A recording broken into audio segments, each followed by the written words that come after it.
How's it going? Today I'm talking about no pain, no gain. Really? This is Running to the Castle, a podcast for injury-prone Run Disney runners on a journey to running magical miles. Join me, Dr. Allie, as I share the secrets I've gathered as a runner, doctor of physical therapy, and coach. You'll learn the exact ways I get my clients to the castle strong without feeling broken or held together with KT tape as they cross the finish line. So I've been getting a lot of DMs on Instagram, which I love, by the way. Please keep sending this information or tag me in your Instagram post about it. I absolutely love it. So keep doing it. But I've been getting messages, DMs on Instagram about speed workouts. Now, a lot of them are coming from runners who did my workshop, How to Get Out of Corral G.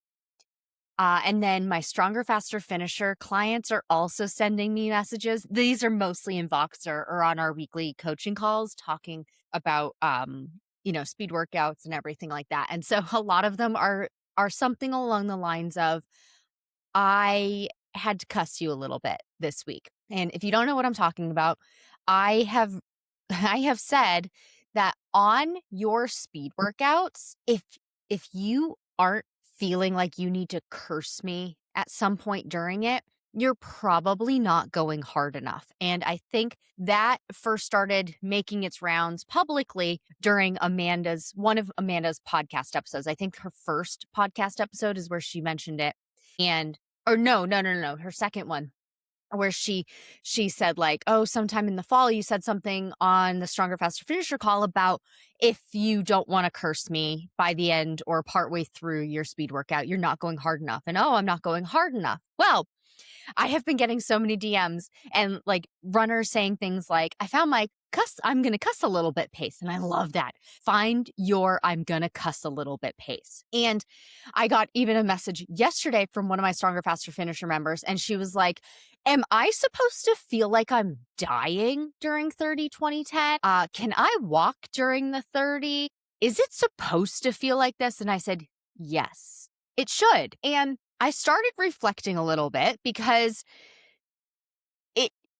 I don't want to give off the wrong impression, right? So, because I started realizing like with these phrases that runners are saying to me and the phrases that I am also putting out there, I don't want you to get the wrong idea. So I want to use this podcast episode to clarify a few things. So, we've all heard the phrases no pain, no gain, or even Jillian Michaels. Remember her from The Biggest Loser? I think she was the biggest loser. That is my personal opinion. If anybody has watched that Netflix documentary about The Biggest Loser, it was so eye-opening. I used to watch that show a lot, and I stopped watching it as I learned more and more about the body and fitness and just physical therapy and things like that. I was like, I can't watch this anymore. But she would say things like, if you're not almost puking, fainting, or dying, like, keep going kind of thing. Like, what was the actual phrase that she would say? She would say, unless you puke, faint, or die, keep going. And I want to clarify that I am being somewhat facetious when I say like you're going to feel like you're going to want to die during the speed workout. And of course, I don't want you to take it to the the edge. I don't want you to take it to the extreme. But what I do want you to do is I want you to push so hard that you are questioning, can I do another one? This is so hard. And I want you to feel that way. And so some runners are describing it as feeling like you're going to die. So I will use phrases that you are using. I will use them back with you, to you, right? Because that's a phrase that makes sense to you. Somebody else says, I'm going to cuss a little bit. And I typically say, like, you're going to swear at me. Because in the middle of my run, I'm swearing at myself. I've posted the video of me on the treadmill doing the hill workouts, and I drop an F-bomb. And that's to myself. I did that to myself. But that's how hard the workout was by the end of it. It's like, oh my God, like you're doing what you know you can do, but damn, it's hard. Or, "Ugh, F, this is hard." But you survive it, right? And so I don't want to lead you astray and I don't want to confuse you. I I don't want you to faint or puke. I obviously don't want you to actually die. I do want the speed workout to be so hard. There is no question you left it all out in that workout, right? Like growing up playing soccer, we used to say things like, leave it all on the field. Like, give it all you have that day. Leave it all out there. And that's what I'm looking for in the speed workout. Give it your all today for this speed workout. Go so hard on this pace that you don't have anything left in you by the end of the speed workout. And, going back to the title of this podcast episode, no pain, no gain, really? Like, that's a phrase that people say to get you to push your hardest. Now, I don't believe in no pain, no gain. And so this is where part of that clarity comes in. It's not no pain, no gain. Pain is your body's way of saying not this, not right now. You shouldn't be in physical, intractable pain, right? Like, should your muscles feel like they're doing something they don't normally do? Yes, but that's different than pain. They shouldn't feel injured or on the brink of it, right? And I don't think any of you are feeling that.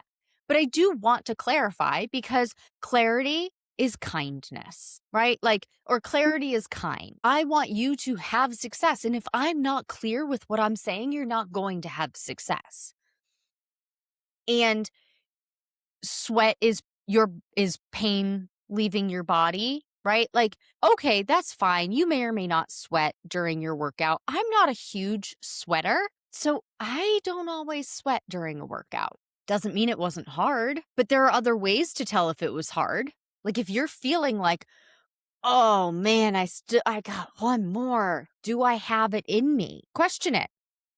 If you're not saying that toward the end of the workout, you probably didn't go hard during the first 9 rounds of that hill workout. Do you have a recovery in between? Absolutely. But each recovery for the hill workout, as an example, because the hill workout, in a 45-minute hill workout, you will do 10 sprints up the hill with 10 2-minute recoveries or 9 2-minute recoveries. And then the last recovery starts your cool down, and that will be 10 minutes. So you will have 30 seconds of push and 2 minutes of recovery, and you will recover in those 2 minutes.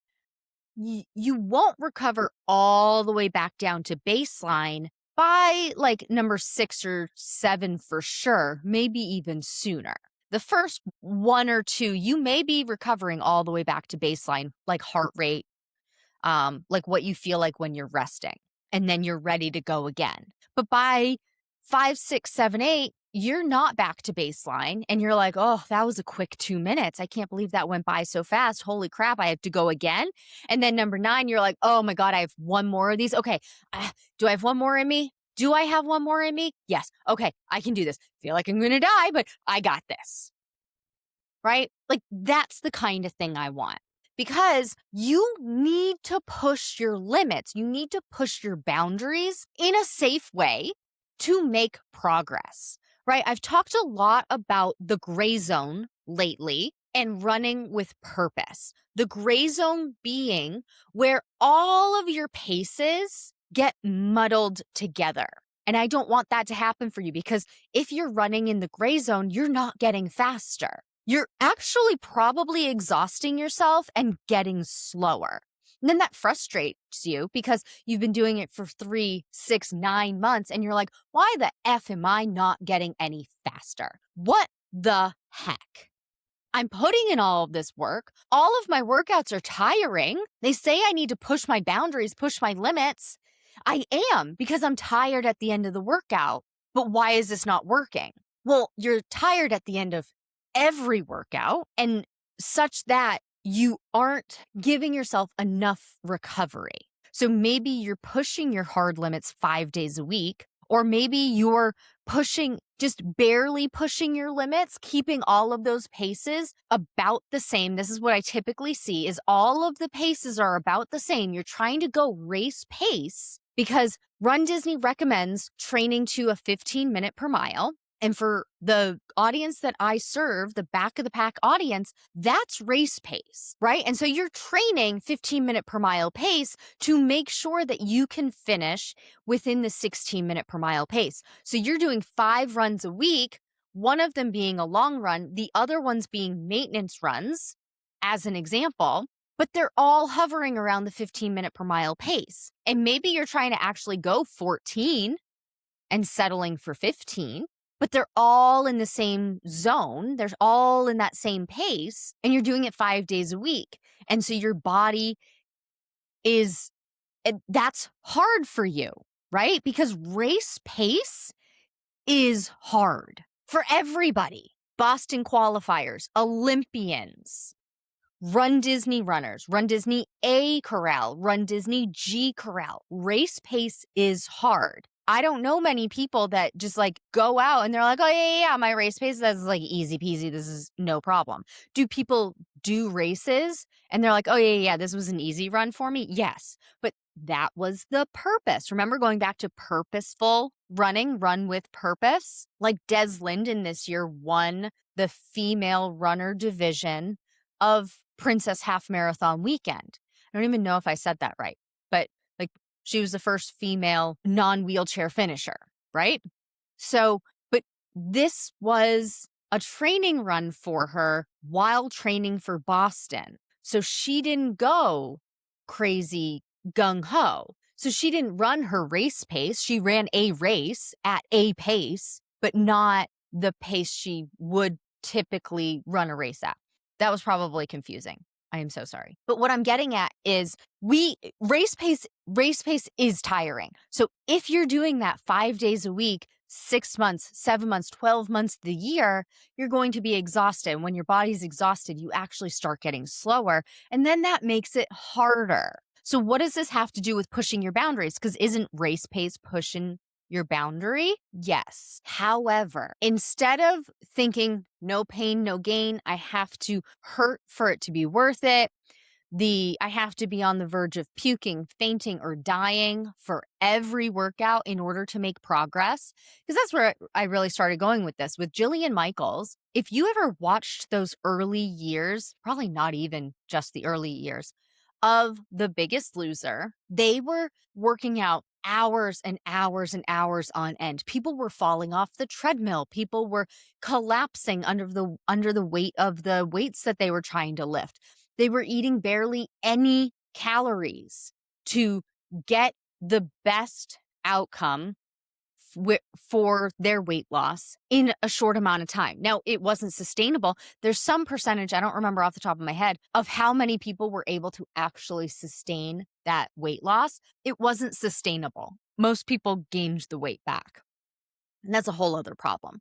But she would push, and again, make it not sustainable. They couldn't maintain that afterward because their body would be exhausted afterward. And they would have all of these other problems. So what if instead you do it differently and you run with purpose? What is the purpose of each individual workout?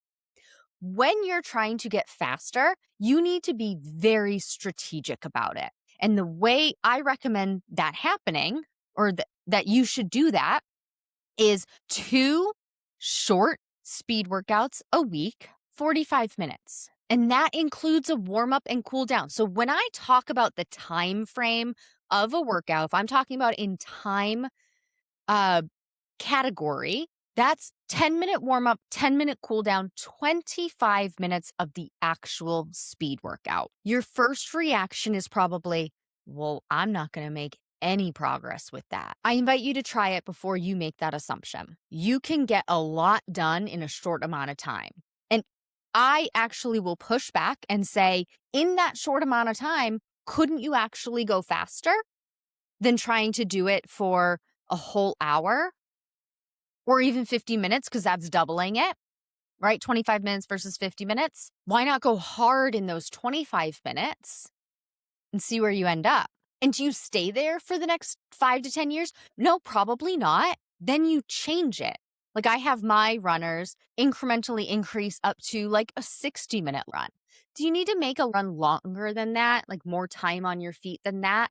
Debatable. For the runners I work with, we're not looking to qualify for Boston, win Boston, Berlin, Chicago, New York. We're not looking to win podium or anything like that. We go to Disney to have fun, get the medals, and be able to get all the character stops. So to me, a 60-minute workout, again, 10-minute warm up, 10-minute cool down, 40 minutes of actual work is up at the upper limit of how long you need to run to get faster in that type of workout, right? But we're going strategic. So you start off if you're running at least a 5K distance. Now, this next bit doesn't apply if you're training up to a 5K.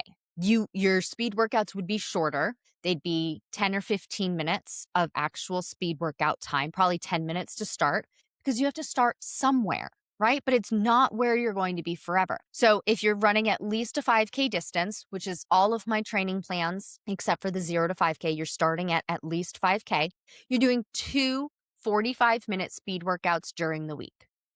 Those are the days that you go hard. Go hard. Cuss me by the end of it. Question yourself on your second to last round. Do I have one more in me? If the answer is, oh, totally, you didn't push hard enough in the first 8 rounds or however many rounds there are, you should be second guessing, do I actually have it in me to go one more? That's how hard I want you to push. You will surprise yourself at how fast that is and what else you need to do. So those are the 2 strategic speed workouts in the week. I recommend Tuesday, Thursday, because most people do their long run on Saturday or Sunday. So this makes it so that you have fresh legs, so to speak, for your long run, and you have fresh legs for your speed workouts. Okay, Tuesday, Thursday. And you are also going to be doing cross training, which could be riding a bike, elliptical, paced walking. So walking at a specific pace. Remember, purposeful. You've picked a pace, you're aiming for it. Walking. That's a paced walk. That one gets your walk interval time faster. Okay. So 2 speed workouts, 2 cross training. That's also 45 minutes. And then 1 long run. Here's the kicker. The long run has to be so slow. By the end of it, you're like, oh my God, I could do like another 3 miles. That was nothing. Did I do this right? Why am I not sweating? Why is my heart rate like barely anything for a workout? Like, is my watch working? Did that record my heart rate right? That can't be right. That can't be right. How did I all do 10 miles? I no, yeah, I know I've been out here for a long time, but like my heart rate's fine, like my breathing's no problem. Like I've been on the phone for the last hour. That's how your easy long run should be. And when you make it so that your easy long run is so easy you can have a whole phone conversation the entire time you're out there, or you can sing all of the songs to Moana or Frozen throughout your run without missing a beat. When you do that, your 45-minute speed workout is going to be incredible. Incredible. You know why?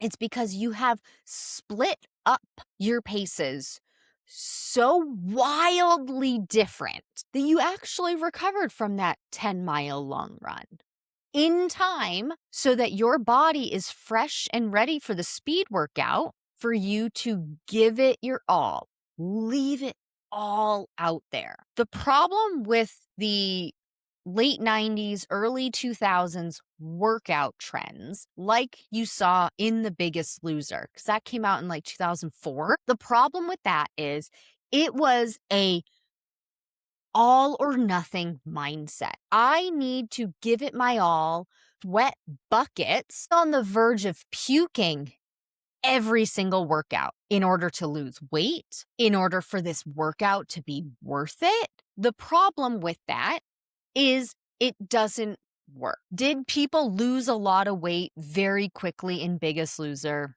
Yeah.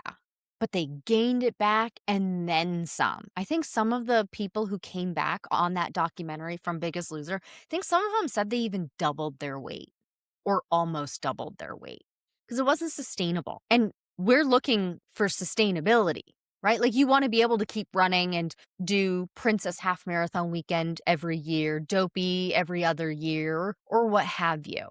You want to have fun doing it and you want to make progress. The way you make progress is pick a purpose for each of your workouts. Speed workouts is to get faster. So go hard, go crazy hard, make my ears burn because you are cussing me out.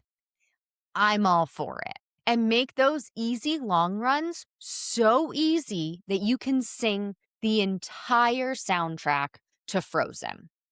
Or just sing Let It Go over and over again, especially if you have a toddler, right? Let your body recover so that you can go hard, right? And, to add to this, not to try and confuse you or anything, because remember, clarity is kind, but we've heard of aerobic and anaerobic exercise, right? Aerobic and anaerobic exercise. So aerobic exercise means with oxygen. Anaerobic means without oxygen. So an is without. So aerobic exercise with oxygen. This is sustained moderate intensity movement to build cardiovascular, so that's heart and lung, endurance, burning fat and glucose over long periods of time.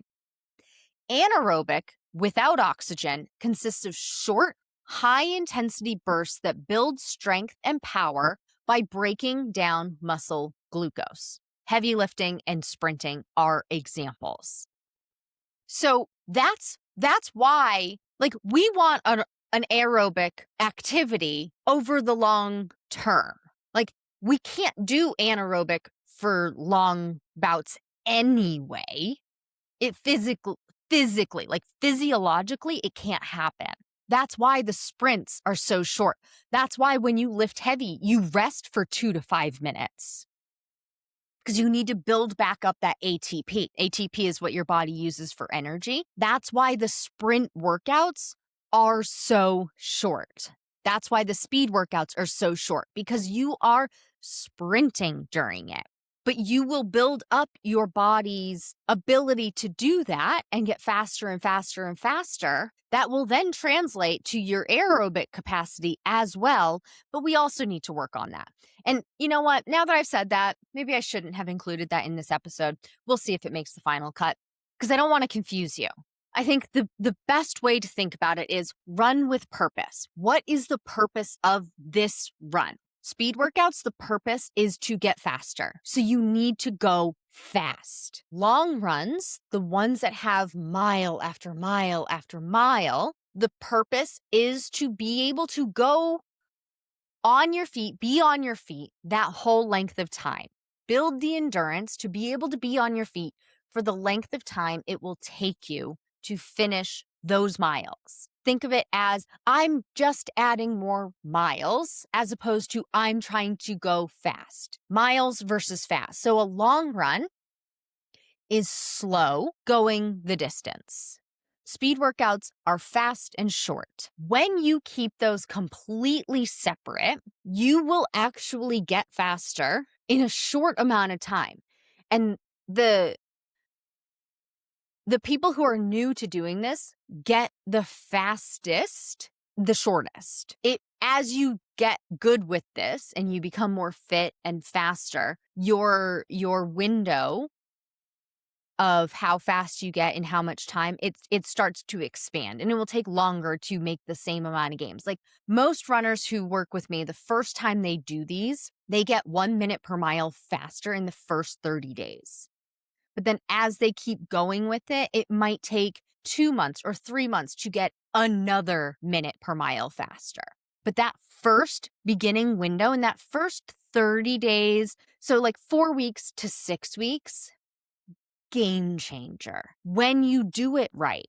If you're not seeing results in that first 4 to 6 weeks, you're probably still running in the gray zone. That's the first one. That's the most likely one. The second one is you may not be fueling adequately to help your body recover. And then so I'm saying like, well, how do I'm saying you need to push your boundaries. But how do I actually know what your boundaries are? Well, so glad you asked. That's where pace testing comes in. Because the way you've been doing it and just going out and feeling exhausted after every run, that feels like you're pushing your boundaries and you are hitting your upper limits, right? Because you're exhausted all the time. So you're exhausted after every run. You're sweating buckets after every run. Your heart rate is through the roof. Yes, your heart rate is through the roof, but your heart rate can also be through the roof when you're ill, right? Have you ever noticed that? Like if somebody's in a hospital, heart rate is super duper high, resting heart rate super duper high, and they just aren't feeling well. Like that's part of your body's response when it's ill or not recovered. So the way that you know how to test your boundaries, like what your boundaries are to push past, you pace test and you see on the best day ever, I'm fully fueled. I am so rested. I got the exact right amount of sleep. It's perfect weather or it's climate controlled on the treadmill. That's the best, right? Like we line up all of these perfect scenario things and make sure that they're happening. And then you test it. You test your hard pace. That's your sprint all out for the duration of your run interval. So 30 seconds. If you do 30-30 run walk intervals, 1 30-second round. What's that number? That's the fastest you can go. Let's see how fast your body can go in that time frame. If you do 30-30 intervals, that's 30 seconds. If you do 15-30-second intervals, then it's 2 15 seconds of all out, and you take the average of the 2 15 seconds. We test your moderate pace. That's what you can do for 5 minutes. And by 5 minutes, you're like, I don't have it in me. I need a 5-minute break. I can't go more until I get a 5-minute break. That's your moderate pace. And again, if you do run walk intervals, that's your run walk interval. So if you do 30-30, you do 30 seconds running, 30 seconds walking, 30 seconds running, 30 seconds walking. 5 rounds of that. And then you take the average of each of those run intervals only. Ignore the walk intervals. And then your easy pace is the pace that you could go all day at. You could do it and think, did I do anything? You could do it and have a whole phone conversation with. You could do it and sing Let It Go over and over and over again and not miss a beat and not, you might be out of breath just a smidge by the end of it. Like teeny tiny bit, maybe. And again, 30-30 intervals, 30 seconds running, 30 seconds walking, and you repeat the intervals. Now, if you're doing this on the treadmill, like I recommend, and I do recommend the treadmill because it's controlled. You don't have to worry about what the actual pace is because you hit a button, 4.0 miles per hour, 15 minutes per mile, and you hit that every time you run for your easy pace or your moderate pace, whatever it is. And then you take the average. But if you're on the treadmill, you just know it's 4.0 because you don't need to take that average. Same thing with the moderate and the hard. If you're on the treadmill, you just hit the button. Now you know your limits and you can push your limits. So you push your moderate and your hard limits on your speed workout days. And then you go your easy pace on your long runs. And we know that's your easy pace because you're able to sing Let It Go the entire time. And then with your moderate and hard paces, well, on your 30-20-10, your 20 seconds and your 10 seconds are near your moderate and your hard. So you're pushing the limits, right? Because a good example is the 30-20-10. So you could do the 30-20-10 one of two ways. You could do your just under your easy pace for the 30, or you could walk it. And then your 20 seconds pace is whatever your moderate pace is plus 0.1. Now, this is assuming that it's your moderate pace at least a 30-30 interval. If you're doing a shorter running interval, like 15 seconds, maybe just keep it at the moderate because we know that that's what you could do over the 5 minutes for that run interval, right? And then your 10 seconds, well, we know that even if you're doing a 15:30 or a 30:30, that hard pace is what you can do during 15 seconds or 30 seconds. So we can bump it up. So it can be your hard pace plus point 0.1. And then that's pushing your limit, right? And so now you practice doing that for 6 to 8 weeks. And well, now you've done that 3 or 4 times, 2 or 3 times. I don't know how many times you're doing it in the course of 6 weeks. And now that's old hat, right? Like you've been doing that. Like, oh, yeah, I could do more than that now. And now you get a whole new set of paces.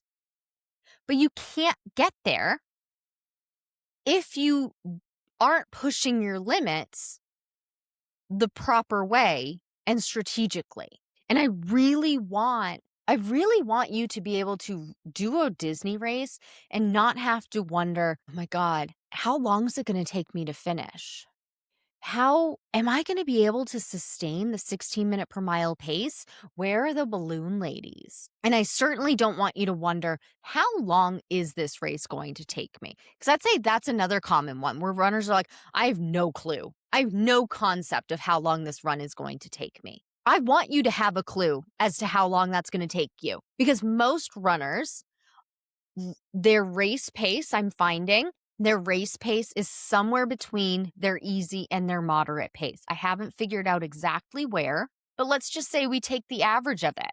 Well, if we take the average of your easy and your moderate pace and we find out that that number is 14-minute per mile pace, well, now we can do an educated guess on how long your race is going to take you. Because then we just need to multiply the race distance by 14-minute per mile, right? Because if you're doing a 10K and your easy pace is 16-minute per mile and your moderate pace is 12-minute per mile, just for conversation's sake, because I know the average of that comes out to be 14-minute per mile. I can do that math quickly in my head. Well, now we know, just multiply 14 times whatever your race distance is, and it's going to be somewhere around there. And that gives us an educated guess on how long that race is going to take you. But we can't get there without pace testing. We can't get there without you practicing moderate pace over and over again. Can't get there without you doing your easy long runs so that you can recover adequately so that you aren't, on the edge of not recovered, so that you have fresh legs for your speed workout, so you have fresh legs for race day. I want you to enjoy Disney at these runDisney events as much as you can. And I want you to get all the character stops that you want. I want you to not have to worry about the balloon ladies because as nice as they are, the fear of being swept is real. So take this information as you will to apply it to what you can do in your training plan right now.